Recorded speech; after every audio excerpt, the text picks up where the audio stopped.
and welcome to Fox News Sunday Panel Plus with Laura Ingraham, Mara Liasson, Bill Crystal, and Juan Williams. So we had to interrupt Juan because you were running right through the stoplight, the argument about Supreme Court nominees. Actually, you were about to say something about Supreme Court nominees when I cut you off. What were you going to say?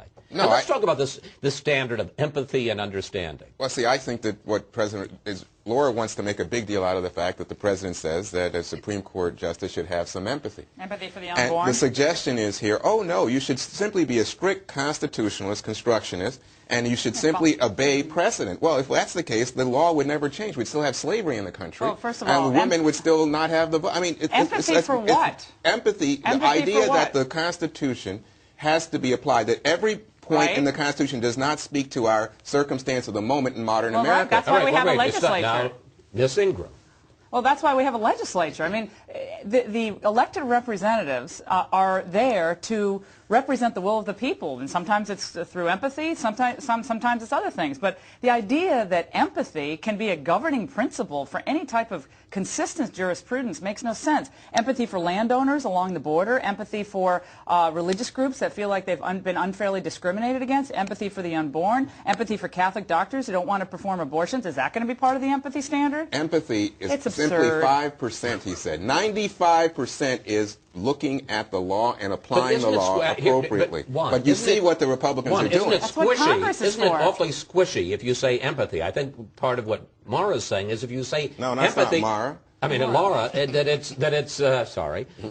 it's empathy can mean anything, and it can be for anybody, and it basically means you can decide whatever you want because. Gee, I feel sorry for that. Look, Barack Obama is a very careful, pragmatic guy. That's what I think. He wasn't trying to say empathy for anything in particular. What he was just trying to say is somebody who's going to understand the lives of ordinary people. Now, how you apply that as interpretation of the Constitution leaves you pretty open to a very wide range of interpretations. I think that Obama keeps all his options open at all times. That's his, MO. And I think that's what he was doing in that statement. Do you think, Bill, that empathy and understanding is code for something?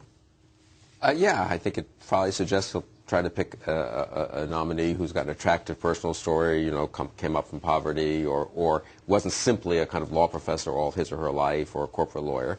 I think that's why Sonia Sotomayor is such a likely pick. Poor came up in the Bronx. Yeah, Poor came up in the Bronx. His first Hispanic on the court, which would be historic.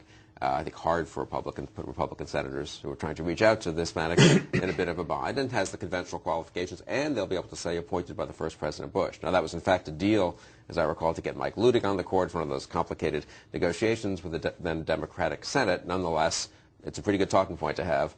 She was put on the court by the first President Bush. What's your problem with her? Sotomayor also has said in a speech, I believe it was last year, or a couple of years ago, that judges should take into account their experiences as women and people of color when making decisions. And I think that works perfectly with what President Obama has said is criteria he's going to look at when he picks a nominee. Someone who understands life stories, struggles.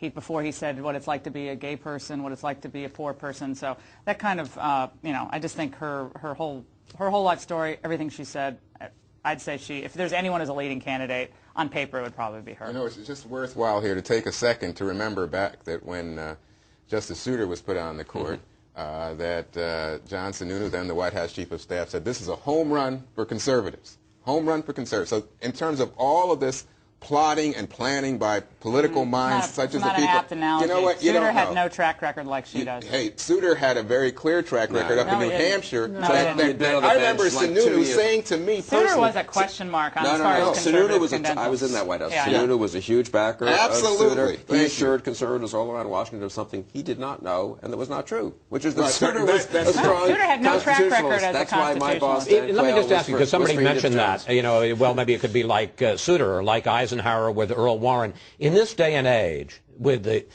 with the internet and all the paper trails, is that possible that you could just not know what your Supreme Court nominee? I don't think there was anything to know. Souter was an unknown. It was a First Circuit judge. And Sununu kind of poured a lot, into him.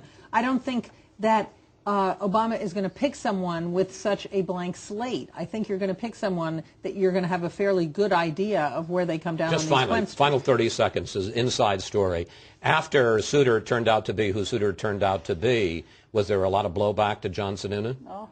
Well, he was busy. He got dumped as White House Chief of Staff about a year later anyway. But yes, I think if John Sununu came into a Federalist Society meeting right now, or ran into Laura on the street, or many other intelligent conservative lawyers, there would be some the Bill Buckner of politics. Yeah, there you go. In other words, don't invite Laura Ingraham and John Sununu Sr. to the same party. Thank you all, panel, and we thank you for watching, and we'll see you next Sunday.